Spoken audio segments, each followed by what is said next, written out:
Hace algunas semanas se dio un interesante debate con Marisa Germain en el marco de la presentación del volumen 3 del vocabulario del discurso. De dicho debate que está subido en el blog de la cátedra hay un par de puntos que me gustaría rescatar y que me comentes tu opinión. El primero es cierta cuestión entre el rol de la universidad pública y la cuestión de la educación, quizás, si quisiera, y el lugar que ésta ocupa dentro de ella. Sí, es interesante porque nosotros cuando preparamos, digamos, la idea de presentar el vocabulario, lo hicimos quizás con una cierta ingenuidad. La idea era invitar a alguna persona que fuera, bueno, afín o que de alguna manera tuviéramos cierta amistad. Queríamos hacer algo simple para los alumnos y de alguna manera presentar el volumen, este número 3. Pero en realidad se disparó otro problema que nosotros ya lo veníamos charlando en la cátedra y que creo que es un problema que se amplifica y se va a amplificar mucho más, me parece, tanto dentro de la universidad, de la facultad nuestra, como noto que se puede llegar a generalizar a nivel de la opinión pública, ¿no? Que sería, el primer lugar sería el lugar del Estado en esta nueva etapa histórica, ¿no? Lugar que, por ejemplo, yo rescato fervientemente. Digamos, nosotros venimos de unas décadas, ¿no? Varias décadas de un proceso neoliberal muy profundo, ¿no? De privatizaciones, donde el rol del Estado se fue desdibujando, se va desdibujando, básicamente en relación a la economía, y a partir del 2003 más o menos comienza con este proceso democrático, con esta etapa del proceso democrático, una recuperación del Estado.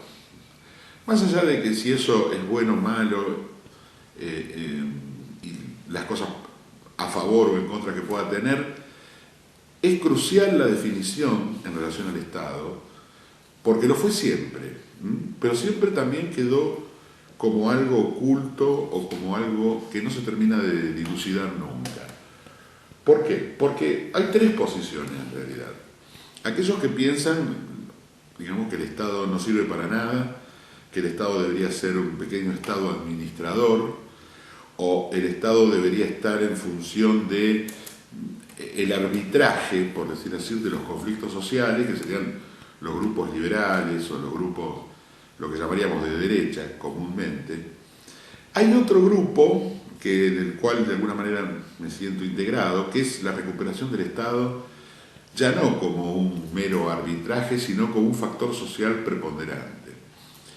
También es cierto que es una etapa, podríamos decir así, es una etapa del proceso social, pero si el Estado no es fuerte, si no es importante, evidentemente el acto social, digamos, me parece que se tergiversa demasiado. Bueno, en este momento hay una recuperación del Estado, o sea, el Estado empieza a intervenir en todos los ámbitos de lo social, hay una fuerte un retorno, por decir así, de la política. La gente vuelve a hablar de política, necesita hablar de política, aunque sea para quejarse. Digamos, cualquier medida del gobierno aparece como muy directamente relacionado al quehacer de todos los ciudadanos, ¿no? Bueno, eso es la presencia del Estado. Y un tercer grupo, al cual entiendo, y creo que se conformó allá, por lo menos en Argentina, o en la universidad, se conforma ya por los 70 también, que es donde la palabra Estado aparece siempre muy asociada al totalitarismo, ¿no? Aparece muy asociada a los movimientos neonazis, por decir así, ¿no? El Estado es esa cosa perversa, de alguna manera, que usufructúa, tanto sea a los habitantes, como a los trabajadores, como a los empresarios. Entonces ahí aparece una zona de anarquía, digamos, ¿no? Una anarcoizquierda, por decir así. Izquierda porque de alguna manera todavía se conservan algunos autores, algunas siglas y algunos conceptos de la izquierda, pero en realidad no sabíamos muy bien dónde ponerlo esto, ¿no?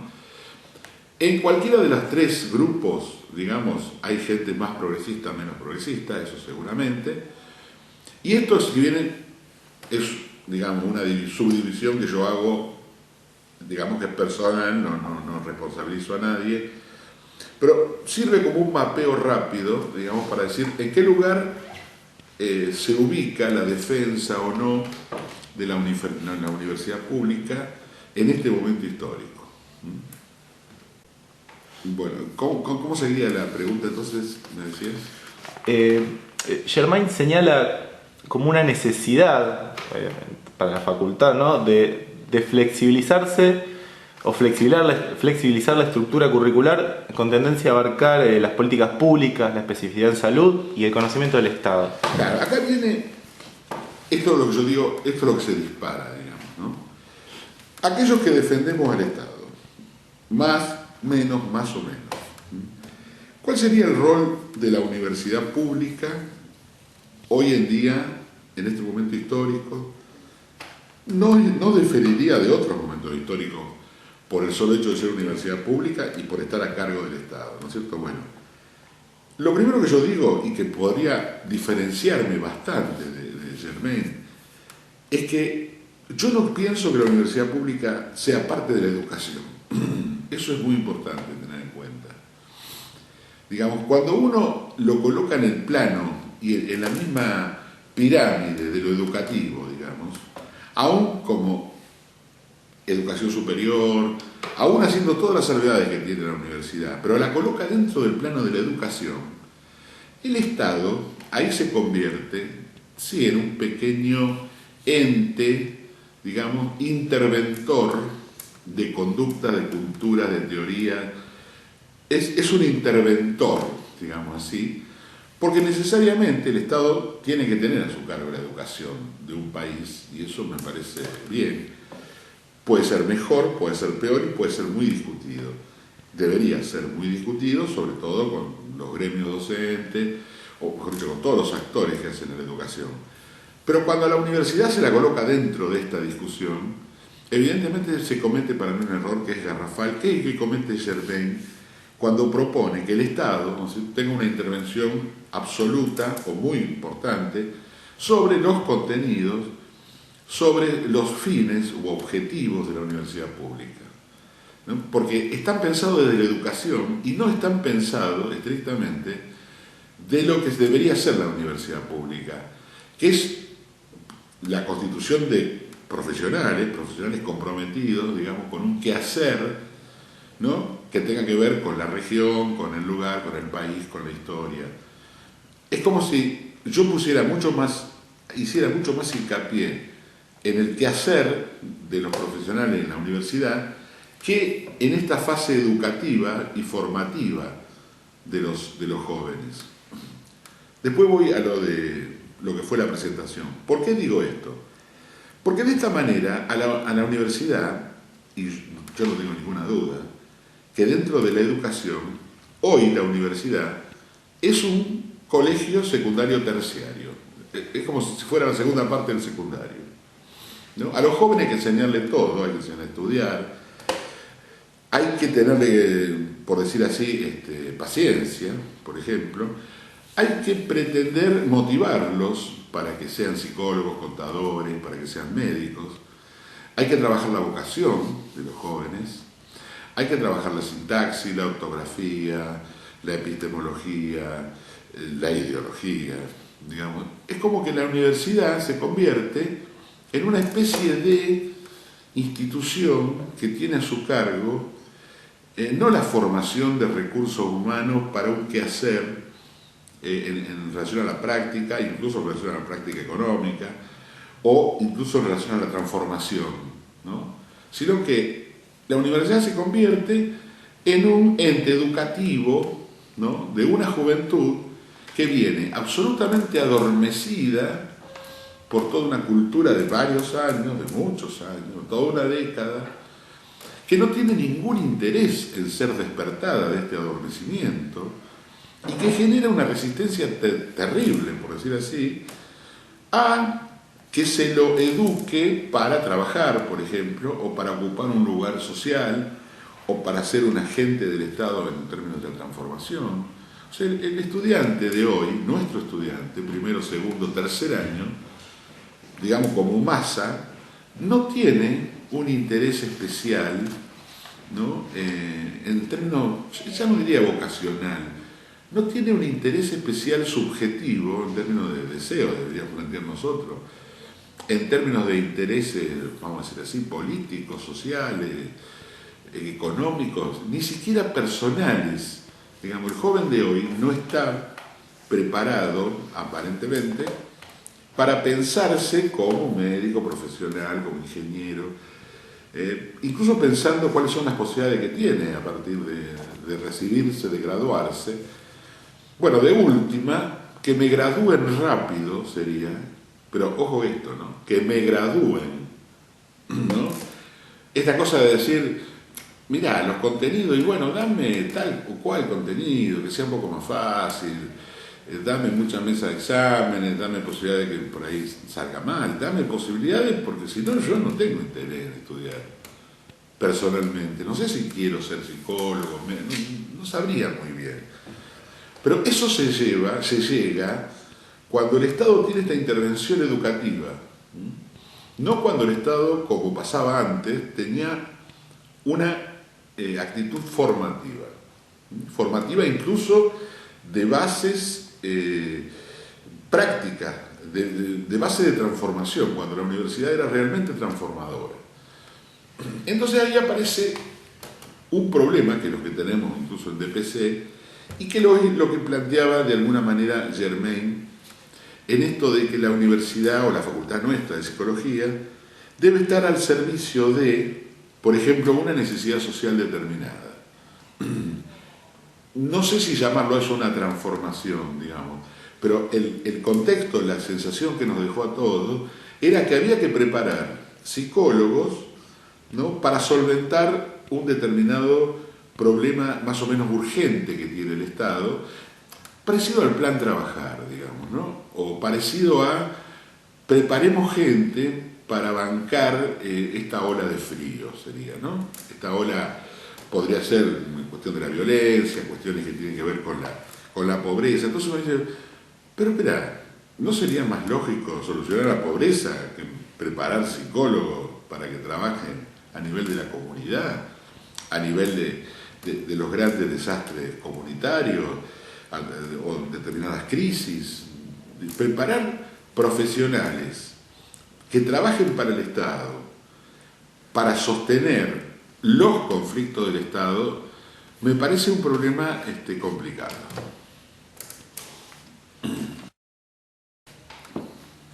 ¿Podrías ahondar un poco más entre esta diferenciación que vos haces entre formación y educación? Claro, nosotros dentro del programa nuestro, por ejemplo, a diferencia de otras materias, incluso de primero, segundo, tercer año, no hacemos cargo del tema de la educación, porque nosotros dentro del contexto que ya hablamos, ¿no?, con respecto a esto del aprendizaje, el conocimiento y el saber, si bien simplemente lo nominamos, dentro de la categoría del saber como política, del conocimiento, como políticas del discurso en relación al conocimiento, colocamos la educación. No en el saber y no en el aprendizaje, sino en el conocimiento. Ahora, ¿qué significa esa educación puesta ahí, en ese lugar? Ya te digo, nosotros trabajamos simplemente un contorno, nada más, ¿no?, una pequeña huella del tema. ¿Pero qué significa eso ahí? Significa que toda sociedad tiene la necesidad de conformar sus agentes,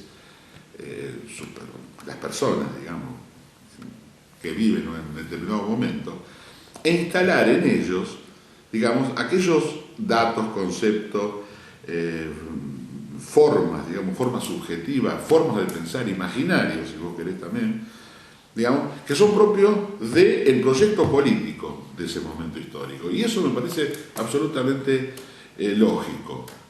Lo importante es cuál es ese proyecto político. Digamos, si ese proyecto político es realmente progresista, si es regresivo, si es conflictivo, o como puede pasar en algún momento, como en este, no hay ningún proyecto, ¿no? Entonces, los contenidos que se trabajan en términos de la educación aparecen más eclécticos, aparecen como más diluidos, digamos, ¿no? Aparecen como medio que da lo mismo, que se estudie esto, que se estudie aquello. que se estudien más matemáticas y menos historia o al revés, son proyectos políticos que deberían estar a cargo del Estado. Cuando hablo del Estado no hablo de un partido, ni un gobierno, ni una administración. Hablo del Estado, digamos, que tendría que hacer en términos de un consenso entre los que gobiernan, más las oposiciones necesarias, más el Congreso y más los educadores. Digamos, tiene que haber, digamos, una política educativa que no la hay, y no la hubo, y creo que hace muchos años que no la hay, una política educativa que diga, nosotros lo que queremos es constituir el sujeto responsable en términos de tal cosa, o de tales cosas, ¿no? Como objetivo. Nosotros somos una cátedra, una cosa muy chiquitita en el contexto de toda la educación, digamos, y de toda la cuestión universitaria, y nos proponemos un objetivo mínimo, como esto de la construcción de un lector, que es mucho, pero también es cierto de que es nada más como el intento, la sugerencia, digamos, de preparar a un joven para poder acceder a un libro de una manera más o menos crítica, o por lo menos que pueda pensar eso que lee, digamos. Ahora, ese sería el plano de la educación. El plano de la formación es distinto en ese punto. Por supuesto que también tiene que estar en función de una política del Estado. ¿Cuál es la política del Estado en relación a la formación de profesionales, básicamente, a la formación de recursos humanos y a la formación de recursos humanos y profesionales para la resolución de los problemas de la gente? Digamos, eso es lo que falta, y eso es otra cosa. Yo no sé si es exactamente lo mismo que la educación eso. No es lo mismo formar un arquitecto que un joven en la secundaria o un joven en un terciario. No es exactamente lo mismo. Ahora, evidentemente se necesitan crear profesionales, constituir profesionales, y cuando digo responsables, digo críticos y digo que puedan tener una lectura del medio en el que viven. Nosotros estuvimos estudiando muchos años, digamos, teoría, forma y formato del siglo XIX, sin llegar a pensar la realidad de la ciudad donde vivimos, del país donde vivimos, ni de Sudamérica. O sea, no se estudia psicoanálisis y psicología de Sudamérica, ni se piensa, no se piensa literatura de Latinoamérica, ni la historia. Entonces uno dice, ¿qué tipo de profesional se está creando que está como por fuera de las condiciones propias de un momento histórico y de una política de un Estado determinado? En este momento histórico, el Estado no tiene ninguna política para la universidad, ninguna. También es algo ecléctico, algo que va un poco para acá, un poco para allá, pero en general, digamos, de una gran chatura y con un futuro más o menos incierto, porque realmente, ¿cuál es el futuro, el fin, digamos, de un estudiante universitario? Y lo que nos legó la era liberal, arreglátela como puedas. Salí al mercado a ofrecer una profesión liberal, de la cual no está preparado para nada, ¿no? Y ponete ahí, y bueno, y peleate con los otros, digamos, una puja será, y trata de ser el mejor, y arreglatela. O sea, el Estado no va más allá, porque el Estado no contempla ni siquiera el sostén de, por ejemplo, jóvenes médicos, residentes, lo mínimo que puede tomar. Nosotros deberíamos trabajar todo para el Estado una vez recibido. Y no sé cuánto tiempo más deberíamos trabajar para el Estado. Aún cobrando, no necesariamente una gran cantidad, pero cobrando las horas de trabajo, todos deberíamos trabajar para el Estado. Y después tener, sí, suponiendo que quieran vivir en un sistema más o menos capitalista, bueno, después tendríamos nuestras horas libres, o nuestras horas para hacer otra cosa. Pero no, el Estado no puede tomar esos profesionales para que resuelvan el problema de la gente, porque tampoco puede resolver, ni quiere, me parece a mí, resolver el problema de la gente. Porque no puede ser, digamos, que en las universidades que tenemos, con los medios, en tanto personas, la cantidad de gente que estudia medicina, psicología, uno en un hospital público tenga que ir a pedir un turno a las 6 de la mañana para que se lo den dentro de 15 días. ¿Cuál es el sentido ese? Es forzar a la gente ¿a qué? A que odie el Estado. ¿Por qué? Si podrían trabajar residentes, jóvenes de los últimos años, recientes recibidos, ¿por qué no podría haber, digamos, toda una seguidilla de horarios o de situaciones de crisis permanente, nocturna? ¿Por qué no podría haberlo? Si el dinero se gasta en muchas otras cosas. O sea, el dinero para eso hay. Seguramente que hay, se puede encontrar. No. Está estructurado de una manera para acompañar la profesión liberal, para que, por supuesto, crezcan grandes centros médicos, psicológicos, todo incluido, por supuesto, como si fuera una especie del maquillaje, digamos, en relación a la salud, costosísimos, con altos aparatos, alta tecnología, y que pueden acceder el 30 o 20% de la población, digamos, ¿no? Lo demás, a las 5 de la mañana, en el Hospital Centenario, vas a sacar un número porque tu hijo tiene fiebre y vas a sacar un número para quizás 2 días después a las 10 de la mañana.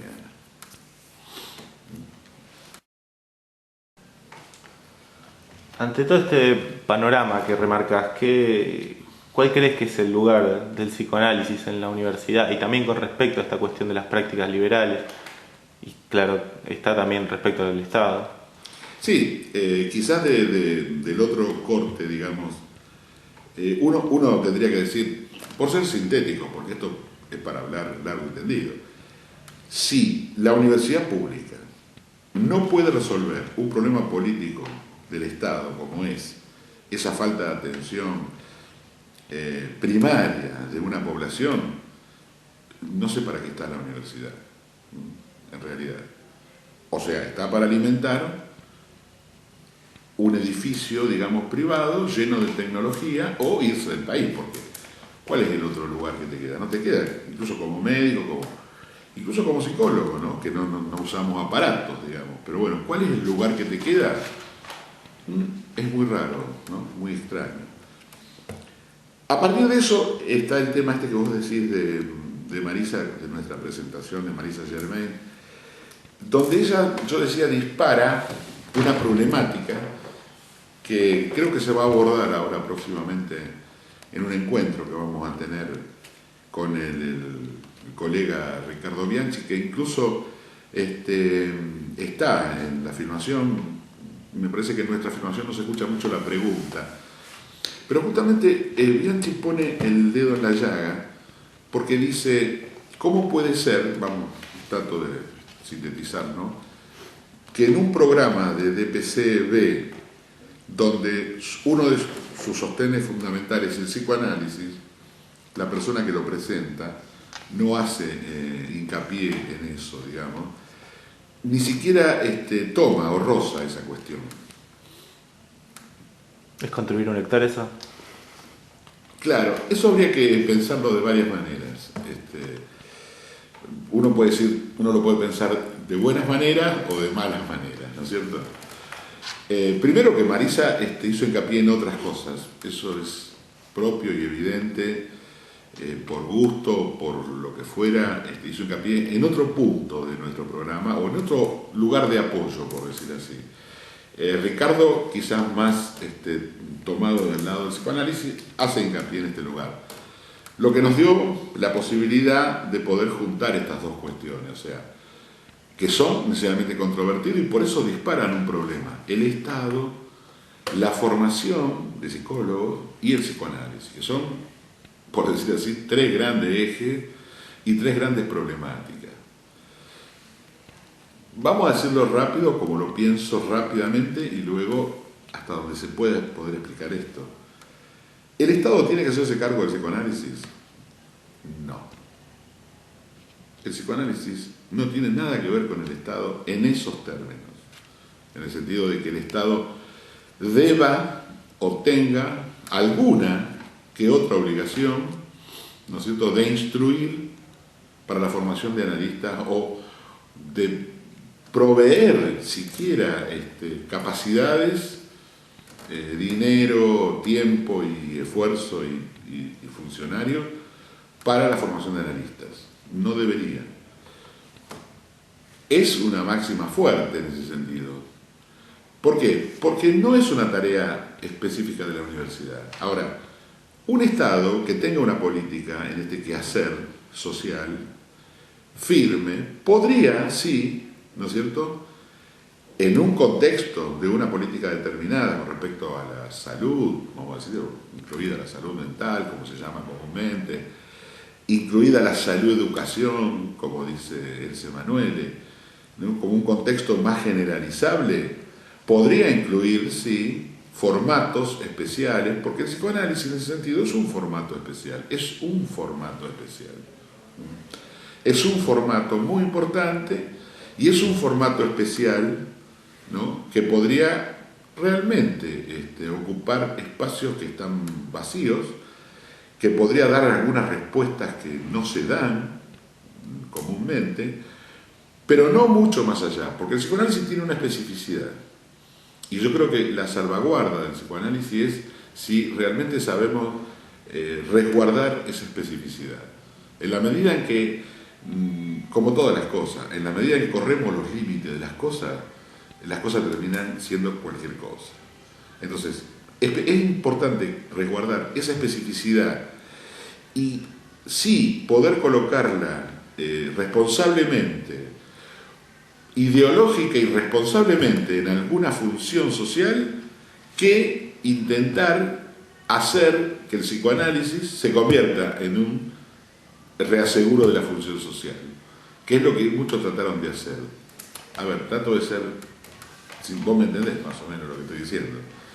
Una cosa es salvaguardar al psicoanálisis como si fuera una caja, ¿no es cierto?, con sus límites, y que responsable políticamente se pueda colocar eso en función de una necesidad social, a que el psicoanálisis tenga que admitir, incluso a nivel de la afuera de la pérdida de sus conceptos, o tenga que incluir en su cuerpo teórico la cuestión social, que es lo que se ha tratado de hacer. Esto va a traer mucha discusión, pero bueno, insisto, son temas fuertes. Por eso digo que el Estado no debería intervenir en ese sentido en relación al psicoanálisis. En ese sentido, la universidad no tiene formas de dar, hacer, ni proveer psicoanálisis a la población, porque el psicoanálisis es otra cosa. Bien, hagamos esta salvedad, pero seguramente se puede estudiar Freud, se puede estudiar Lacan, se puede estudiar toda la obra, se puede estudiar todos los conceptos, se puede estudiar absolutamente todo eso. No solamente porque son útiles, sino porque son absolutamente necesarios, básicos son para estudiar. Pero eso no es psicoanálisis. No es lo mismo estudiar a Lacan que hacer psicoanálisis. No es lo mismo dar DPC y en DPC hablar del inconsciente como estructurado como un lenguaje que hacer psicoanálisis. Es otra cosa, es una política del discurso en relación al discurso universitario.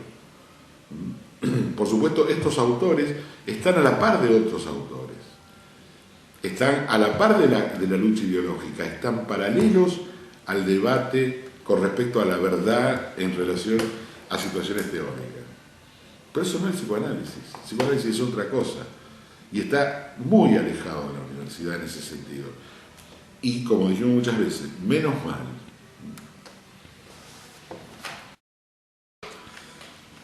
Siento que puede estar quedando como una zona gris quizás en el medio. Por un lado, vos planteás, me parece correctamente, esta cuestión de que hay que anular a la universidad como partícipe de esta ilusión de formadora de psicoanalistas, ilusión extendida hasta los últimos años de la carrera incluso. Sí. Y por otro lado también tenemos esta crítica a este modelo de universidad que plantea Marisa Germain como sujeta a la demanda del Estado, no del pueblo.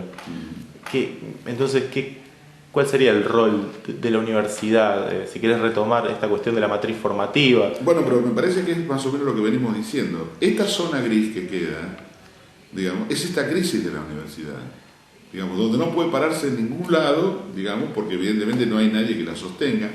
¿Qué queda de la universidad? Queda una zona gris, como decíamos antes, ambigua, ecléctica, donde se da un poquito de todo, vamos a decir así, donde los alumnos siguen teniendo la ilusión, una ilusión setentista, diría, no sé de dónde viene, de que van a ser psicoanalistas. Muchos aspiran a hacer otra cosa que tampoco sabríamos qué es la otra cosa, porque ¿qué es la psicología o qué es la psicología clínica? Digamos, ¿dónde está el debate verdadero en relación a la operatividad, a la necesidad popular de una psicología clínica? A ver, por ejemplo, en relación a la educación, en relación a la salud, en relación a cualquier otra cosa que vos te plantees. ¿Dónde está la voz de la universidad con respecto al matrimonio gay, al aborto, a la violencia, a cualquier cosa, digamos, que tenga que ver con grandes hechos en relación a la política, al lazo social, a la familia? No hay, no puede haberlo, digamos, porque en esta zona gris nadie se hace cargo, digamos, y uno diría, en la universidad actual lo que hacemos es un secundario superado o un segundo secundario y nosotros nos peleamos por cargos y por algunas que otras formas que tengan que ver con la investigación. Entonces eso es una perversión de todo el ámbito del saber profesional y una perversión profunda, digamos. Claro, uno ve florecer alrededor de la universidad pública cientos de instituciones privadas, otras universidades que parece que ofrecen, por supuesto que ofrecen. ¿Qué ofrecen? Y ofrecen un objetivo claro y distinto, bien cartesiano, digamos. Ofrecen una entrada y una salida, ¿no? Usted venga acá y va a aprender a hacer esto, esto y esto, y es más, le vamos a dar un certificado para que usted salga a laburar. La universidad pública no puede hacer nada de eso, porque no lo puede hacer la política en general. Es la política la que fracasa, la política en términos generales, la política en relación al Estado es la que fracasa, porque hacen fracasar al Estado esta falta de política.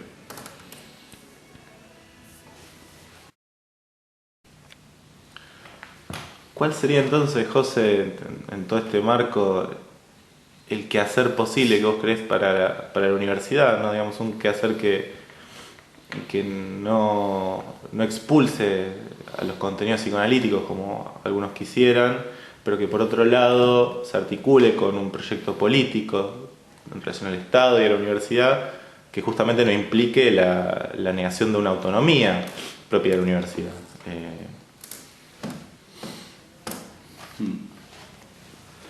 El quehacer quizás va más allá del plano de esta presentación de la materia, porque obviamente no me propondría desde la cátedra un quehacer más allá de las cuestiones de lo que uno personalmente puede imaginarse. Pero digamos, por lo menos démosle un marco a este quehacer. Me parece que la tarea hoy es constituir jóvenes, podríamos ponerte como a vos como ejemplo, que realmente se pregunten y pregunten qué hacer. Porque esto me parece que hasta revolucionario, que la universidad, hoy, que nosotros en la universidad, levantemos la voz, levantemos la mano y digamos, ¿qué hacemos? ¿Qué tendríamos que hacer? ¿Qué les parece que hagamos? Eso sería materia de un debate, materia de un plenario, materia de reuniones estudiantiles verdaderas, asambleas estudiantiles. ¿Hay asambleas estudiantiles? No hay debate, no hay nadie se junta con nadie. Las decisiones, vaya a saber quién las toma. No sé quién las toma. ¿Dónde se toman? ¿De dónde bajan?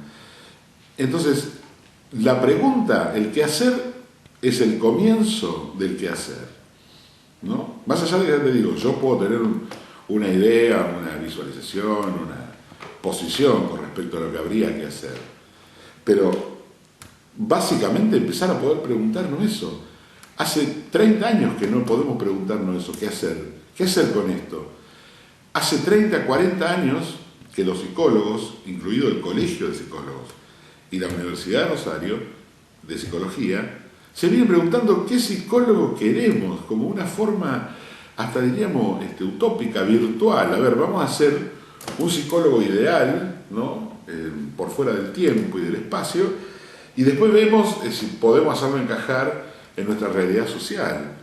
¿Qué hacemos Y eso es una buena pregunta como estudiante, y yo hasta como docente, a nuestras autoridades, a nuestros compañeros, a nuestros semejantes, a los que estamos en la misma línea. Señores, ¿qué hacemos con la universidad?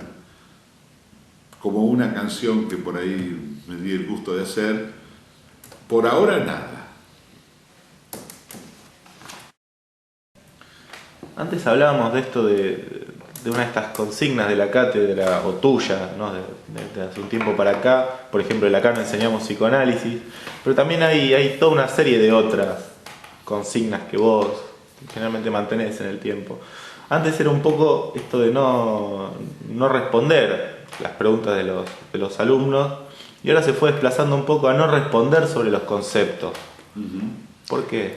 Es verdad, empezó siendo una provocación en términos de esta cierta duermevela, digamos, del claustro en general, ¿no es cierto? Primero porque aparecía una pregunta, si bien ingenua, porque es necesario que en primer año pueda preguntar y tenga el espacio para poder preguntar la cosa ingenua, aparecía necesariamente a veces por el tiempo, por la forma en que se daba y la respuesta obvia. Entonces acá empezamos nosotros a preguntarnos realmente qué contestar frente a cuestiones como, bueno, ¿qué es el psicoanálisis? O sea, que el alumno de primer año, o por qué se da esto, por qué no se da aquello. Y son respuestas, por decir así, kilométricas. Nosotros preferimos, digamos, que este alumno, en este pequeño despertar que llamamos, porque yo llamo a veces, primero haga todo un recorrido, ¿no es cierto?, que lea, que discuta, que se encuentre con ciertos enigmas que nosotros llamaríamos, o Bachelard mismo hubiera llamado, con ciertas angustias, digamos, del enigma, de no tener las respuestas para todo, digamos, de no calmar ninguna de estas ansiedades, hasta que el alumno tenga un cierto recorrido y que la respuesta no necesariamente tenga que aparecer como una frase hecha, sino como algo del sentido común. Pero nosotros nos dábamos cuenta que a partir de ahí estábamos también constituyendo una diferencia en relación a la facultad que tiene que ver con esto de romper con el circuito del alumno que va a educarse, ¿no? ¿Por qué? Porque generalmente cuando uno responde, ¿no?, aparece enseguida la cuestión, y a mí me ha pasado mucho dando teórico, de lo comprensible y lo no comprensible, ¿no? Y yo ahí también tengo una posición tomada, ¿no? Por decirlo rápido también. Lo comprensible parece ser aquello que encaja en los esquemas subjetivos, por decir así, del otro, ¿no? O sea, el otro me entiende en tanto y en cuanto, bueno, se ve que tenga los chips, esto, ¿no? Tiene los programas, digamos, Si tiene el programa Corel, la máquina me acepta, ¿no es cierto?, cierto tipo de operaciones. Si no tiene el programa Corel, la máquina me dice no entiendo lo que usted me pide. Tomando una simetría así, incluso un poco sarcástica, digamos, era importante esto, digamos, partir de la premisa de que necesariamente el alumno no va a entender esto, porque esto, como provocación, esto que nosotros damos, la ideología, el Estado, Freud, Lacan, Nietzsche, Marx, cómo se piensa, qué se piensa, quién piensa, digamos, era fundamental, decíamos, para poder leer la psicología contemporánea, ¿no?, y para construir este lector que nos proponíamos. Pero en ese movimiento nos dábamos cuenta de que estábamos armando un cierto formato de transmisión.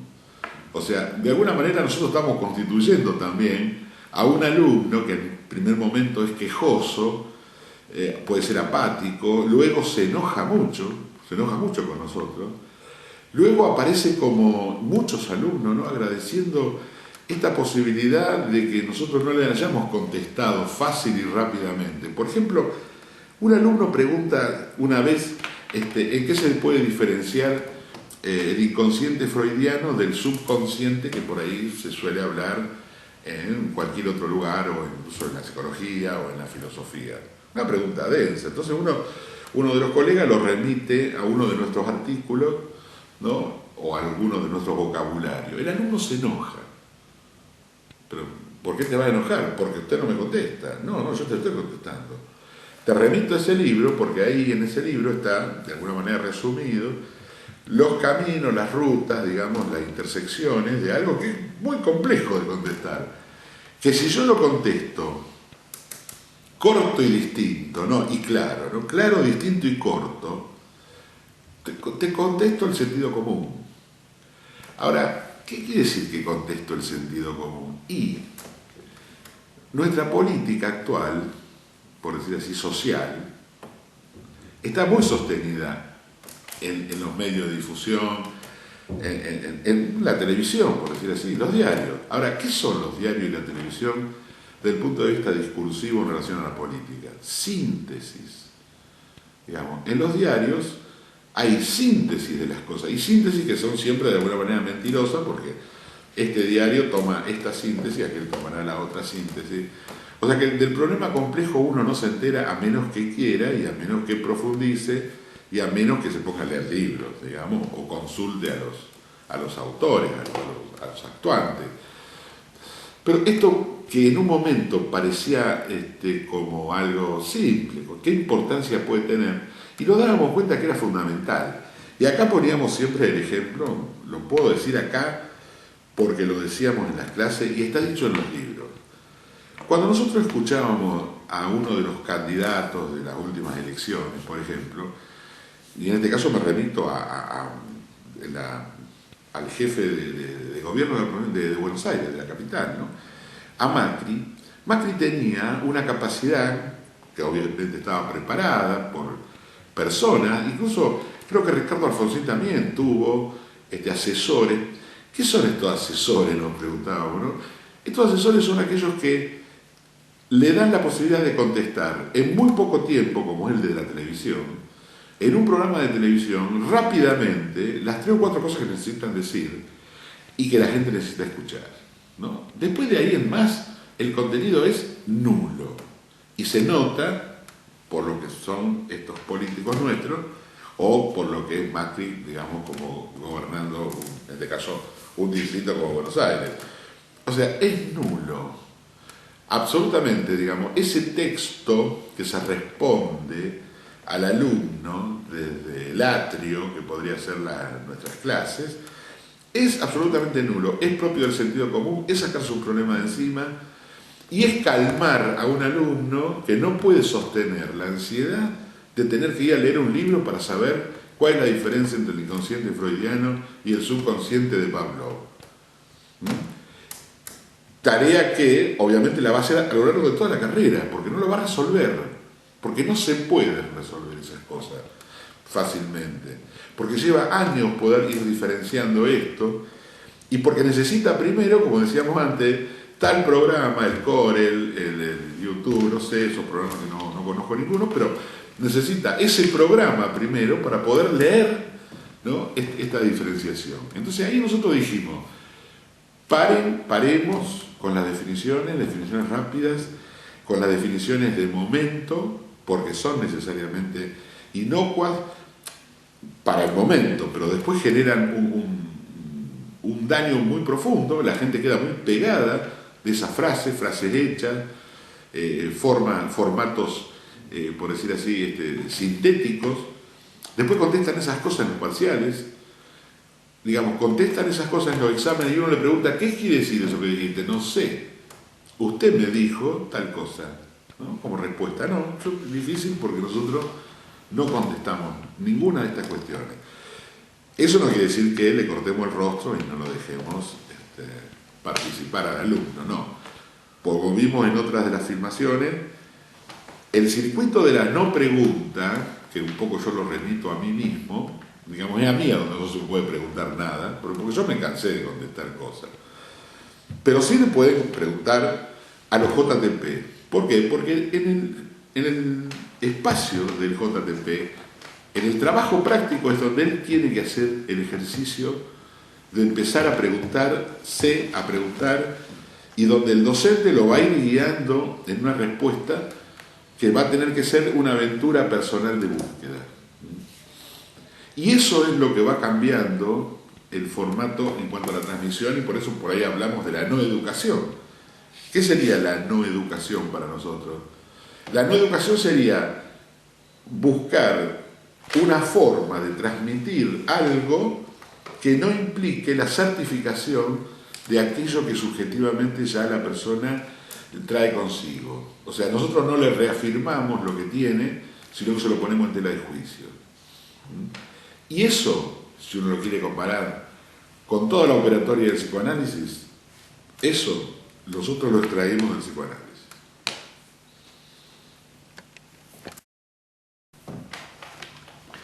¿Cómo así los 70s? Psicoanálisis, Freud, Klein, Lacan, Mazzotta, la política, tema del que hablábamos hace un rato, pero... Bueno, los 70 fueron, en ese sentido, años inaugurales de esto, que para mí, para muchos, es una especie de retorno, con muchos vicios, pero hay mucho del retorno en este momento. Los 70 fueron inaugurales en esto, porque los que entramos a la Facultad de Psicología era una facultad de psicología de un freudismo que venía incluso de Buenos Aires y venía de la cierta ortodoxia freudiana, del freudismo biológico, del freudismo antropológico, ¿no? Ni siquiera filosófico. O sea, pero estaba Freud, era un Freud muy antropológico y muy biologicista, digamos, con algunos ribetes sociales que por ahí se trataban de extractar, pero era muy difícil. Y en ese momento aparece el cuestionamiento lacaniano que, más allá de las pretensiones o no que hubiera tenido Lacan para producir lo que produjo, también produjo otras cosas que él no hubiera tenido ningún interés en producir, como por ejemplo guionar, digamos, una secuencia en relación al psicoanálisis que tiene que ver con otra posición en relación a la filosofía y en relación al psicoanálisis mismo, que él mismo intentó y no se cansó de hacernos volver a Freud, digamos. ¿Para qué hacernos volver a Freud? Yo de ahí tomaba una frase que la extraigo del libro El psicoanálisis del castellano, de Germán García, que nos pareció maravilloso en el 70, que yo lo recupero ahora, hace unos años, que no me acordaba que lo había leído, ni me acordaba que existía ese libro. Todos son esos libros que uno, por ahí limpiando la biblioteca, se lo encuentra y dice, ¿y este libro? Y lo tenían todo subrayado, por supuesto con glosas a los costados, se ve que ya lo habíamos trabajado hace mucho. Y me encuentro con una frase que es esa persistencia, diría García, no sé si diría esto hoy, esa persistencia de buscarle al psicoanálisis una base, un sostenimiento material, digamos, ¿no?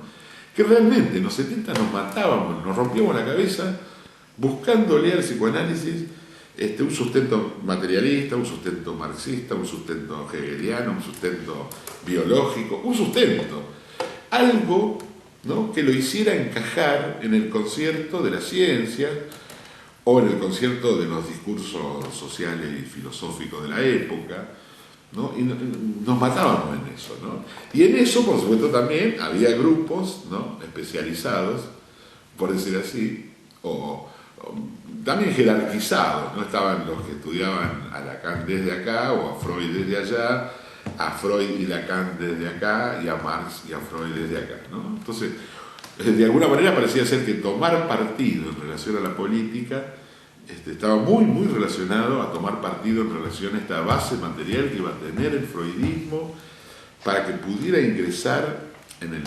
concierto de los discursos del 70. Pero pasó algo más después de los 70, digamos, ¿no? Es como si hubieran cortado el chorro del discurso y el discurso político no se pudo hablar más. Y ahí es lo que digo yo siempre, que probablemente para ustedes sea un poco más difícil de entender, o no me hago entender del todo, o necesito hablarlo 1000 veces más. Se tomó al psicoanálisis por la política. El psicoanálisis se convirtió, por lo menos en esa traza, de una forma de pensar la política. Una forma de pensar el ser humano, una forma de pensar lo progresista, o no, incluso del otro lado también. Una forma de pensar la revolución, si vos querés. Una forma de pensar el Estado, como decíamos antes. O sea, el psicoanálisis empezó en sus catacumbas a conformarse como aquello de lo que más o menos se podía hablar, de lo que no se podía hablar.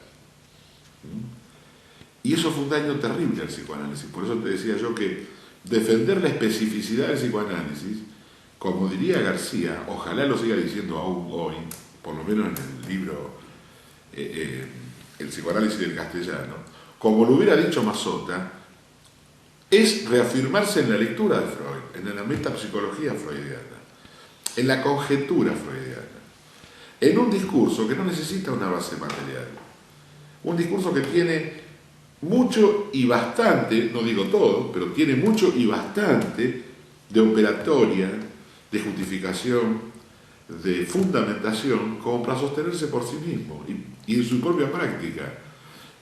Tampoco lo necesita Lacan, en el término de decir, necesitábamos a Lacan para que pudiera sostener a Freud. No, Lacan es un gran autor que va a hacer miles de aportes, como otros autores han hecho aportes, y como nosotros deberíamos hacer aportes de nuestra práctica. ¿Por qué? Porque Freud nos instruyó para esto. Desde la práctica misma, digamos, poder elaborar circuitos, segmentos, situaciones, procesos, que de alguna u otra manera enriquezcan la masa teórica del psicoanálisis. Pero no necesariamente tener que buscar una apoyatura en otra disciplina, en otro pensamiento, porque se diluye el freudismo. Y una vez que se diluye el freudismo, empiezan a aparecer estas mixturas extrañas que uno ve por ahí, prácticas extrañísimas que uno ve por ahí, en Rosario y en cualquier lugar, prácticas alternativas, psicoanálisis de lo que vos quieras, ¿no? Enseñanza de psicoanálisis desde un púlpito, por ejemplo, alguien que se para a decir yo voy a enseñar lo que es psicoanálisis, o alguien que dice yo hago psicoanálisis pero me interesa trabajarlo no en el diván, en los cafés, ¿no? Yo hago psicoanálisis de café, yo hago psicoanálisis de grupo, yo hago psicoanálisis de hospital. Bueno, uno diría, dime qué haces y te diré quién eres. ¿Qué era hacer comas en los 70? Eso tiene, como toda la historia, tiene dos respuestas. Si me remito a qué era hacer comas en los 70, te diría un joven cabrón, ingenuo, lleno de preguntas, de formatos que no terminaba de construir nada, un estudiante apresurado, como todo, en un momento político efervescente, tomando partido, no mucho, no fue una gran actividad la mía, probablemente me mantuve al margen de muchas cosas, pero es distinta la lectura que uno hace de hoy, desde hoy, a lo que fuimos en aquel momento, digamos. Y en aquel momento nosotros fuimos jóvenes utópicos. Yo siempre hago esta salvedad, ¿no? Éramos jóvenes trágicos ya en los 60 y nos convertimos en utópicos, digamos. Son dos elementos que no se los recomiendo a nadie porque son dos callejones sin salida, digamos, ¿no? El trágico, que evidentemente siempre va a ver la cosa más negra de lo que es, y el utópico, el que la ve siempre más blanca de lo que es. Como tal no llegamos a ningún lado, somos toda una generación absolutamente incompleta, que por suerte podemos recuperar algo ahora. Y creo que por cobardes, por cagones, no la recuperamos en los 90, no nos animamos, tuvimos 10 años pelotudeando, tomando café, peleando por cargos y discutiendo cuestiones minucias, por ejemplo, de la universidad pública. No transformamos un ápice. En este punto le daría un poroto a favor a Marisa Germain. Del 73 a hoy, en la Universidad de Rosario, se hizo 9 veces más que en los otros 30 años anteriores. De eso no hay ninguna duda. Nada, no hicimos absolutamente nada. Y eso es un cargo también, porque uno se siente responsable de eso, como docente, porque todo esto lo fuimos elaborando, todo esto que estamos hablando ahora se fue elaborando en esa época, pero recién yo lo pude poner en práctica del 2001, a partir del 2001. Sin embargo, el primer libro es del 94, O sea, esta cosa estaba discutida en el 90. Todavía se podía entre nosotros decir, hay que hacer otra cosa, ¿no? Pero claro, pensándonos como éramos en los 70, no, en los 70 éramos absolutamente ejecutivos, equivocados en muchas cosas, pero absolutamente ejecutivos.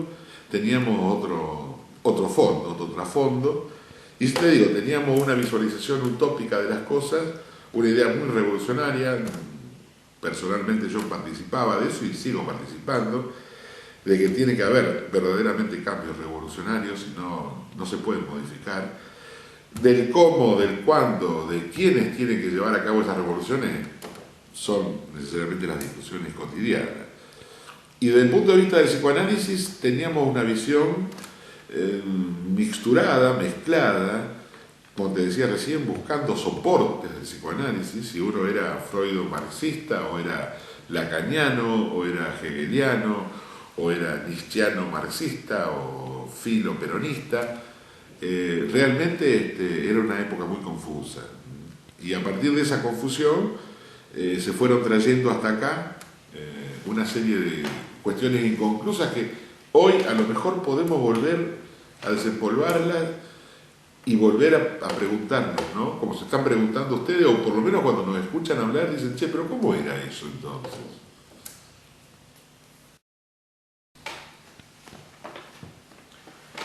En el programa de DPCA, Jaime López ve en las diversas teorías existentes en el campo psicológico una cierta voluntad de constituir un paradigma único.